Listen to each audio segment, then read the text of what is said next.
That pressure from the U.S. has forced the hand of the Ukrainian president to make a turnaround on his previous position not to give up any territory to Russia. Volodymyr Zelensky has now said he is ready to swap land in negotiation with the Kremlin to try and put an end to the 3-year war. We're going to talk more about this with our international affairs editor, Kéthévane Gorjestani, who joins me on the set. Kéthévane, what more can you tell us about this proposal and how the Kremlin has responded? Well, you put it really well. It's a huge turnaround for Zelensky. Just think that a few months ago, right before the U.S. election, Zelensky had said that Ukraine was not willing to make any territorial concessions, regardless of the U.S. election result. And now you have Donald Trump in power.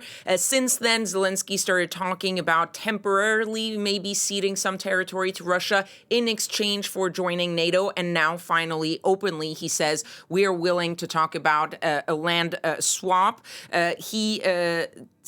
He's talking about something very specific. He says that he's willing to give Russia back the Russian land that Ukraine controls right now in the Kursk region, which is pretty small compared to what Russia controls out of Ukrainian land. But when he was asked what land would he get in return, he said he didn't know, and he didn't know what the Russians would be willing to cede in exchange for the Kursk region.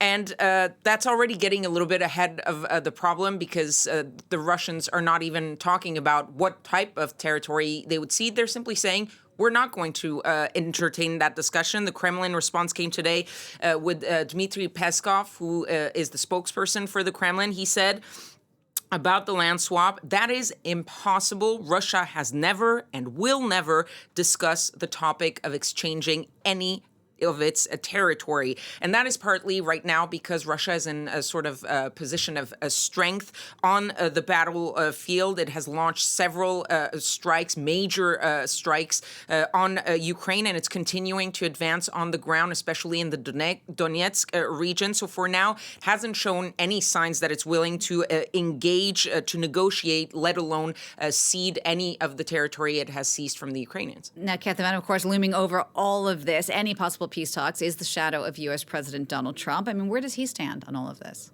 Look, he's been going a little bit back and forth when it comes to the situation in Ukraine and a possible peace deal. Earlier this week, he floated the possibility that, quote, Ukraine may be Russian someday. Of course, huge backlash coming from the Ukrainians, not seen as a good sign that he's entertaining that possibility. But just a few weeks ago, Donald Trump again had talked and threatened taxes, tariffs, sanctions on Russia if Russia didn't come to the negotiating table. So he's sort of blowing hot and cold, one day being a little bit on the side of the Ukrainians, the next being a little bit on the side of the Russians. So it's sort of what Donald Trump is about. He doesn't definitely have a sort of position in this war. What he wants is to have a peace deal, because he's been saying this even before he got into office. He's been saying that he would have this deal